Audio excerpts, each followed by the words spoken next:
Welcome back class 10th students. Students, today we will discuss about the new guidelines given by the CBSE regarding mathematics. So students, जैसा CBSE ने नई guideline को follow करने के लिए कहा है, तो उसके अकॉर्डिंग आपके 2021-22 में दो टर्म्स में एग्ज़ाम्स होंगे और ये दोनों एग्ज़ाम बोर्ड लेगा, बोर्ड से ही पेपर आएंगे। तो सबसे पहले हम फर्स्ट टर्म का बात करते हैं। फर्स्ट टर्म के अंदर स्टूडेंट्स जो कोर्स स्ट्रक्चर दिया है मैथमेटिक्स में CBSE ने, वो मैंने यहाँ लिखा है। तो उसकी गाइडलाइन, CBSE की गाइडलाइन के अकॉर्डिंग जो कोर्स स्ट्रक्चर है क्लास 10th का 2021-22 के लिए, जो फर्स्ट टर्म है उसमें जो आपका मैथ्स का पेपर आएगा वो 40 मार्क्स का आएगा, 40 नंबर का वो पेपर होगा और 90 मिनट्स में आपको उसको कंप्लीट करना होगा। इट मीन्स 1.5 घंटा 1.5 hour will be given to solve that question. उसके बाद हम देखते हैं कौन कौन से चैप्टर्स आपके पास सिलेबस में फर्स्ट टर्म में आने वाले। तो ऑलमोस्ट 50% सिलेबस उन्होंने फर्स्ट टर्म में रखा है और 50% सिलेबस उन्होंने सेकंड टर्म के अंदर यूज़ किया।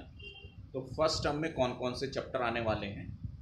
Chapter 1 that is real number, chapter 2 that is polynomial, chapter 3 pair of linear equation in 2 variables, chapter 6 that is triangle, chapter number 7 that is coordinate geometry, chapter number 8 introduction of trigonometry. इसमें trigonometry आपके पास नया topic आएगा। Then chapter 12 area related to circle and chapter 15 probability. तो ये आप अगर हम इनको काउंट करें 1 2 3 4 5 6 7 8, ये 8 चैप्टर्स आपके फर्स्ट टर्म में थ्योरी के पेपर में मैथमेटिक्स में आएंगे। और कितने मार्क्स का पेपर होगा? 40 नंबर का ये पेपर होगा और 1.5 घंटे का ये पेपर होगा, 90 मिनट्स का ये पेपर होगा। अब टोटल 50 मार्क्स को किस तरह से उन्होंने किया है? 40 नंबर का थ्योरी का पेपर हो गया है। उसके बाद जो 10 नंबर आपके होंगे वो इंटरनल असेसमेंट के होंगे। इंटरनल असेसमेंट में क्या है 10 मार्क्स में, वो मैं आपको बता देता हूँ। जो इंटरनल असेसमेंट है 10 मार्क्स का, इसमें पीरियोडिक टेस्ट जो आपने अभी फर्स्ट यूनिट टेस्ट दिए हैं, पीरियोडिक टेस्ट आपके पास 3 नंबर के हैं, इसलिए आप इनको भी मन लगाकर, टेस्ट को भी मन लगा कर दें। दूसरा जो है मल्टीपल असेसमेंट। मल्टीपल असेसमेंट में आपकी अटेंडेंस आती है, आपका डिसिप्लिन आता है, आपका बिहेवियर इन द क्लास आता है और भी बहुत सारे मल्टीपल असेसमेंट हैं। वो आपके टीचर आपको उसके नंबर 2 हैं। पोर्टफोलियो होता है सेल्फ असेसमेंट, ये क्लास 9th में भी आपने किया है। पोर्टफोलियो के 2 marks. Then after practical work means एक प्रैक्टिकल फाइल है जो आपके लिए बनवाई गई है। ये प्रैक्टिकल फाइल में जो आप लिखेंगे, जो भी रिकॉर्ड होगा वो चेक होना चाहिए और ये 3 मार्क्स का है। तो टोटल मिला के ये आपके पास 3 into 5 into 7 and 3 10 मार्क्स आपके पास जो आए हैं वो इंटरनल असेसमेंट के हैं। तो 40 + 10 दैट इज़ 50 मार्क्स का ये आपका फर्स्ट टर्म का सिलेबस हुआ है। और ये फर्स्ट टर्म आपके जो होंगे वो होंगे नवंबर दिसंबर में। तो बोर्ड से ही स्कीम आएगी, बोर्ड से ही पेपर आएंगे और स्कूल में आपके सिटिंग अरेंजमेंट्स होंगे। हो सकता है ये किसी दूसरे स्कूल में आपका जो है पेपर हो, क्योंकि बोर्ड से पेपर आएंगे तो दूसरे स्कूल में ही आपका पेपर होना चाहिए।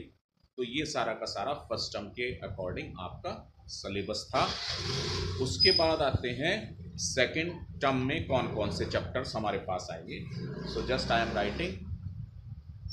जो सेकंड टर्म है उसमें आपके पास सबसे पहले आएगा chapter number 4, that is quadratic equation. Now come to the second term.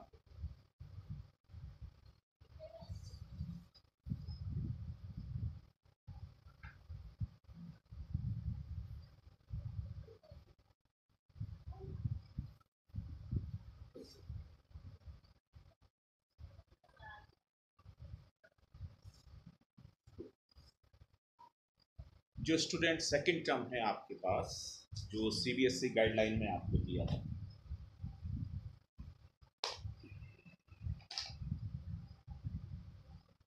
उसके अकॉर्डिंग जो चैप्टर्स हैं वो मैं आपको लिखा रहा हूं, वो आप देख सकते हैं।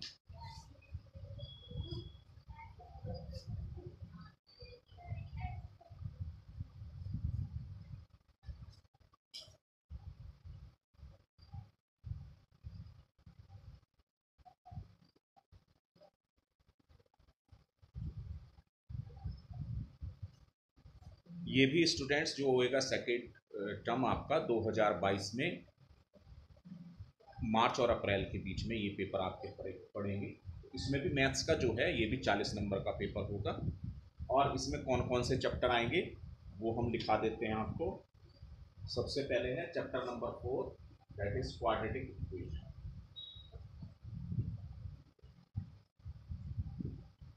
Okay student, then after chapter 4 के बाद आता है chapter 5, that is arithmetic progression.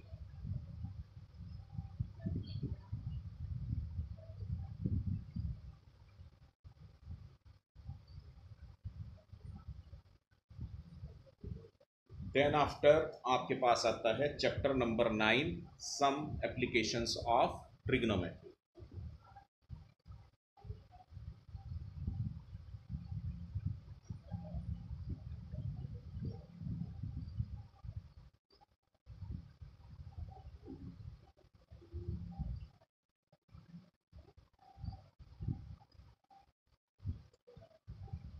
After chapter 9, it is chapter 10, that is circle.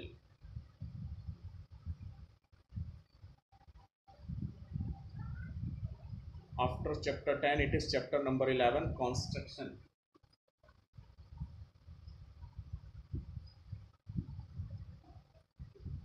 After chapter 11, it is chapter number 13, surface area and volume.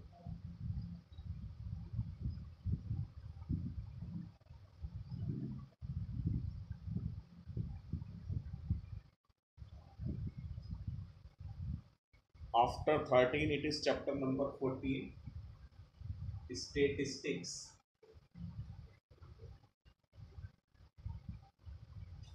So students, ये आपके पास 7 चैप्टर्स जो हैं ये हमारे सेकंड टर्म में आएंगे। These are 7 chapters, 1 2 3 4 5 6 and 7। तो 8 chapters हमने आपको लिखाए थे अभी, वो आपके फर्स्ट टर्म में हैं।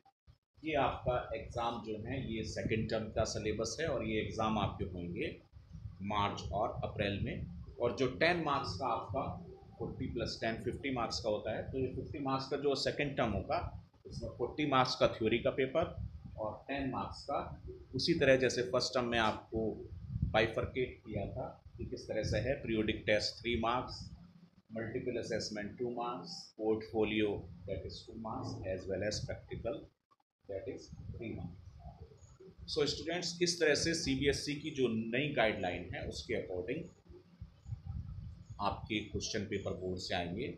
और सिलेबस मैंने आपको बताया है कि सिलेबस में क्या क्या आपके चैप्टर्स फर्स्ट टर्म में हैं और क्या कौन कौन से चैप्टर आपके सेकंड टर्म में हैं। तो फर्स्ट टर्म की अगर बात करें, जो आपका नवंबर दिसंबर में बोर्ड से पेपर आएंगे, तो उसमें 3 चैप्टर आप ऑलरेडी कंप्लीट कर चुके हैं। Chapter 1 that is real numbers, chapter 2 जो आपके पास था that is chapter 2 is polynomial, वो आप कंप्लीट कर चुके हैं। और तीसरे वाला हमने आपको पहले ही कंप्लीट करा दिया, that is pair of linear equation in 2 variables. ये तीनों चैप्टर आप ऑलरेडी कंप्लीट कर चुके हैं। उसके बाद जो आपके पास जो सीबीएसई सिलेबस के अकॉर्डिंग है वो आएगा chapter number 6, that is triangle. So students, we will start this chapter triangle और ये जो चैप्टर ट्राइंगल है it is based on similar triangles. So in the next video we will start this chapter number 6 that is triangle. तो आप इस chapter triangle को, जो chapter 6 है सिमिलर ट्राइंगल, इसको आप रीड आउट करिए. इसका जो भी थ्योरेटिकल पार्ट है आप रीड आउट कर सकते हैं. एक्चुअली यहाँ पे जो ट्राइंगल है ये बेस्ड है सिमिलर ट्राइंगल्स. जो सिमिलर ट्राइंगल होते हैं उसका मतलब होता है कि आपके पास सेम शेप हो लेकिन साइज डिफरेंट हो. जैसे आप किसी की एक स्नैप का, ये एक छोटा स्नैप है और इसी स्नैप का आप एक बड़ा साइज निकलवा लेते हैं, प्रिंट आउट निकलवा लेते हैं, तो इनका सेम शेप, इनका शेप तो सेम है लेकिन साइज डिफरेंट है. ये छोटे साइज का है और ये बड़े साइज का है. ओके स्टूडेंट्स, तो इस तरह के जो क्वेश्चंस आएंगे ये चैप्टर नंबर 6 में आएंगे. तो ये जो चैप्टर 6 है ये आपके पास ट्राइंगल के ऊपर बेस्ड है. तो ये देखिए, ये छोटा ट्राइंगल है और इसका इसी के बेस पर ये बड़ा ट्राइंगल. तो two triangles are said to be similar if they have the same angle, equal angle and sides are in proportion, और उनकी sides proportion. तो we will discuss it in the next video. This is the sign of similar. So students, in this video we discussed about our first term syllabus as well as second term syllabus, and we have to prepare for the board examination. So for this purpose you will revise chapter 1, 2, 3 again, and by tomorrow, it means in the next video, we will start chapter 6, that is triangles, similar triangles. Okay students.